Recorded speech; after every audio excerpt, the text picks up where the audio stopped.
Guys, tomorrow marks the 12th year anniversary of Man of Steel since it's hit theaters, directed by Zack Snyder, starring Henry Cavill, Michael Shannon, Amy Adams, Lawrence Fishburne, and a bunch of other people. All right, guys. So it's a little look back video about Man of Steel. I think this is the right timing to do this right before July with Superman coming out, which I am going to make a dedicated video talking about my hopes, expectations, and stuff like that for Superman. But overall, it's a look back video of Man of Steel. And you guys know I've been a big fan. I've always been a fan of the Snyderverse. I like a lot of the movies in the past DCU. I had a good time with them all. But when you think of DCU, you really do mainly think of Man of Steel, Zack Snyder's Justice League, and Batman vs. Superman. I will say out of the whole DCEU, my opinion has formed that Man of Steel is still the best comic book movie in that whole franchise or in that cinematic universe, so to speak, while also saying that it is still one of the most underrated comic book movies of all time. I think this film is a great Elseworld interpretation of Superman. I really do love Henry Cavill as Superman. I think he is the best to date. I would love it that David Cornsweet can surpass that, and he's got the ability to. But I will stand here and say, was I one of the people back then, back in 2019, 2018, saying hashtag release the Snyder Cut? Yes. I wanted to always see Snyder's vision of Superman throughout all three of these films be completed. Now, I always did, at the time, I will admit my wrongs, all right, guys? At the time, after I saw the Snyder Cut, I was like, I want to see more from Snyder. I really do. But as time goes on, guys, I'm not going to lie to you. I really was happy with just getting his trilogy wrapped up. I could have done without the nightmare sequence in the post-credit scene. I could have done with any post-credit scenes in the end of Justice League. It really does try to tease you for more stuff. And after I saw what he did with Army of the Dead and Rebel Moon, whatever. But Snyder made a really good movie with Man of Steel. Let's stay on the topic here. You know, I went back and watched this movie about maybe a couple months ago now, and the CGI, the visuals, and the action still hold up to this day. It doesn't look any like deteriorated or anything. Compared to CGI nowadays, I just still cannot believe that this film was made 12 years ago now and that it still looks better than some of the CGI movies like fucking Captain America Brave New World to this day. That's amazing. It really is. You know, I noticed one thing that they did with this film was when you have Superman in his flight sequences or flying around, they added a blur effect to it, which kind of doesn't have you make up the whole CGI model of it. And honestly, during the time, I think it was a really smart decision. I noticed a little couple of comparisons with the new TV spots and the trailers for the new Superman movie is they're kind of showing more of the crisp view of it. I know a lot of people are very picky. I really do like what Snyder did, how he chose to film certain flight sequences showing Henry's face compared to what they're doing with David. It's more of a bull. I think it's a 360 bull camera lens. I'm not going to lie. I think that's something that I'm going to have to get used to in the film. It'll immerse me a lot better in the Superman movie, which we'll talk about in a different video. But when I watch Guardians 3 and you watch Adam Warlock fly around, it's going to be more similar to that. And in the trail, if you see trailers of Adam Warlock flying around in Guardians 3, it bothered me, but when I watched it in the film, it didn't really bother me. It's very suspenseful. You pick up more details with these lenses that they're choosing to use in this film and in Superman. Compared to Man of Steel, they kind of did, like I said, a blur effect, but it was a little bit more organic. I wouldn't even say organic, but more cinematic. Cinematic, I guess you would say. But as for the story too, guys, I love that Man of Steel story of the origin.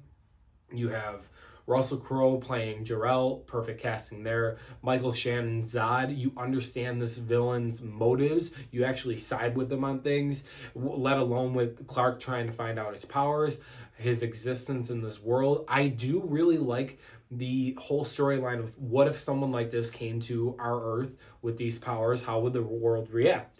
And that's why I say this is definitely a realistic take on Superman. And I think that for a lot of people, including me, that was the film that I needed to see at that point to actually resonate with Superman more.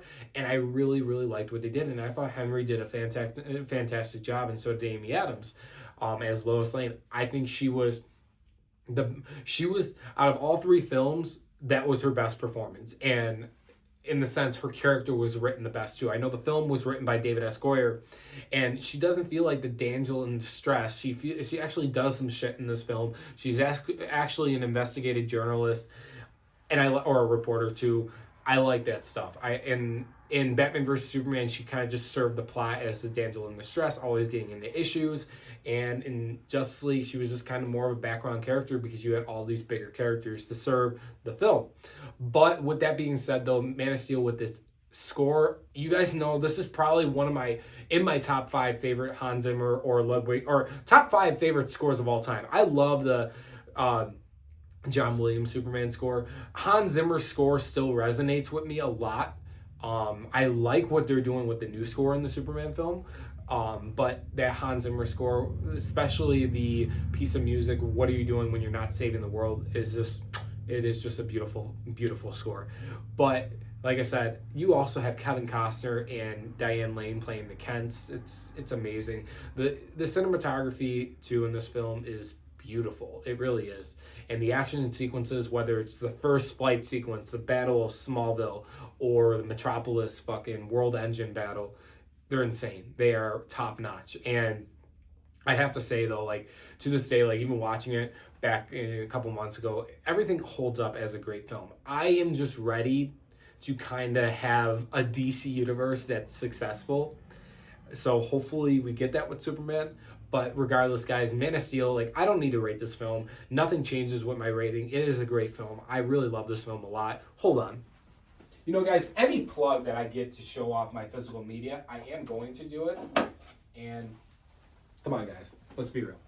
I got the Steelbook, the Blu-ray Steelbook that I got a while ago, and the 4K Blu-ray. This thing is going through the wreck because I've watched it so many fucking times. Hold on. Like I said, guys, any way I can show a plug in my love for Cavill, I will. And look at this. Come on, guys. I have a fucking hot toy of Henry Cavill's Superman from Justice League. Like, it doesn't get more obsessive than that. By the way, I do want to get more hot toys. I do. That is the plan. I do want to get, maybe this is a little side topic. So, fun fact, and this is completely off topic about Man of Steel, but I do want to talk about hot toys for you hot toys lovers out there. I did get these two. I got the bundle pack from, it was someplace in Nashville, actually, when I went on a trip there. And I got it for only like $200. I don't know why it was reduced, but I don't care. I got the Nightmare Batman over there, which I always liked that suit, and the black suited Superman from the Snyder Cut. But they also had the tactical bat suit for $100 too, for Ben Affleck. I'm like, fuck it, I want to get that. So I definitely want to get some more. I'm getting a little bit back into Legos too, and they're kind of like smaller, so to speak, and a little bit fucking cheaper. But there are a couple other ones I do want to get. Hopefully the new Superman, whenever that comes out, like that hot toy, I think that'd be really cool to display over on here. And then I don't know, I do want to do that. And maybe another Batman, whether it's Pattinson's Batman or Bale's Batman, at least put those up there. You can get really addicted, and this can cost a lot of fucking money, and the amount of space I have. But regardless, off topic. I'm so sorry, guys. But guys, Man of Steel, I have the poster over there right there, is the first teaser poster too. I love that poster. But guys, let me know your thoughts below. Man of Steel turns 12 years old tomorrow. It is insane. June 14th, this film came out. I remember seeing it in theaters, and I was like blown away by it. I'm like, this is so cool. Like, let's have Christopher Nolan's Batman intertwined with it. They could have did it, but I'm kind of glad they didn't. But guys, I love Man of Steel. I really do. I'm very excited about this new DC universe kicking off next month too, guys. But let me know your thoughts below. Do you guys still love Man of Steel as much as I do? Do you think it's underrated, or do you hate it? Thanks for watching. Subscribe for more, and I'll see you guys in the next one. Bye, guys.